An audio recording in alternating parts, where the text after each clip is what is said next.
A deadly aggravated burglary over the Easter weekend has left a well-known family in San Ignacio distraught after losing its patriarch during the harrowing incident.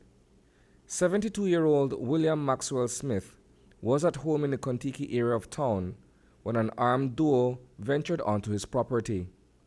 His son, who wished not to appear on camera, recounts what took place on Easter Sunday.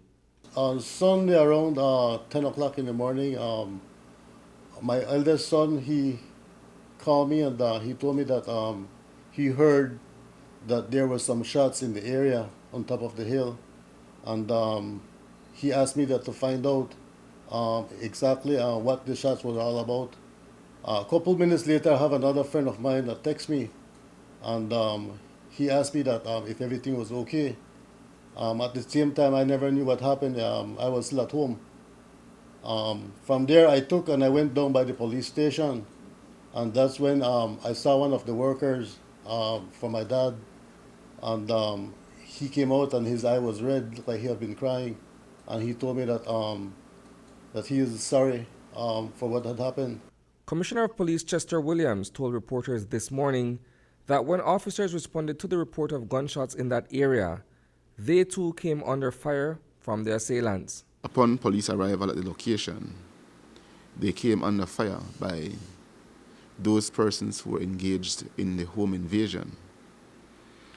Police returned fire, and one of the individuals was caught to the leg, and he was subsequently detained by the police.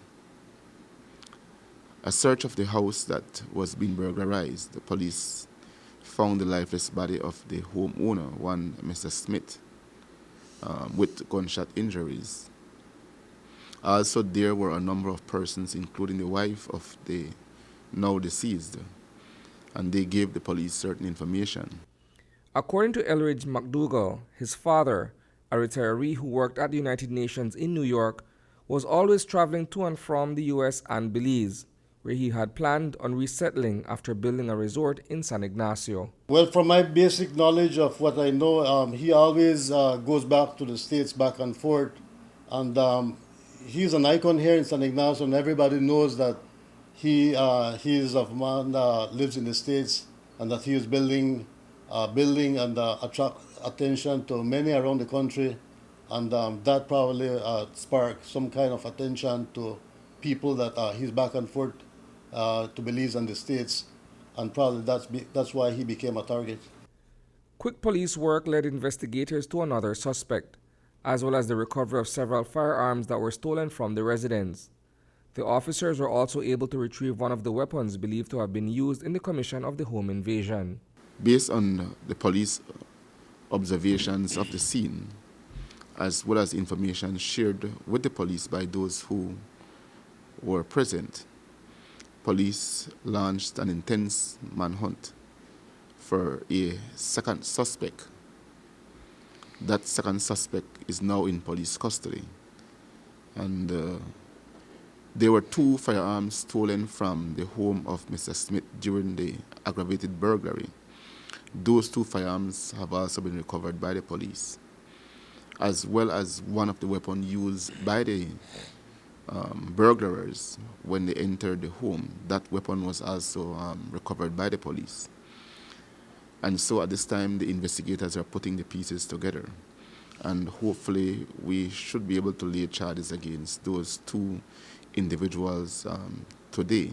The community is reeling from the murder of the elderly San Ignacio resident, a well-known and outstanding Belizean whose only dream was to return home and open a business of his own. Any loss is a major loss for a family. My brothers, they will be coming in shortly. In a couple of days, they will be here. And it's hard going forward. But we just keep it as a family, and we keep trying.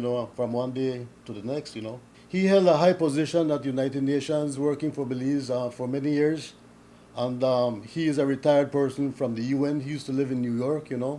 And now he decided that he wanted to come to Belize to build a resort and, to come and retire here in Belize. Reporting for News 5, I am Isani Cayetano.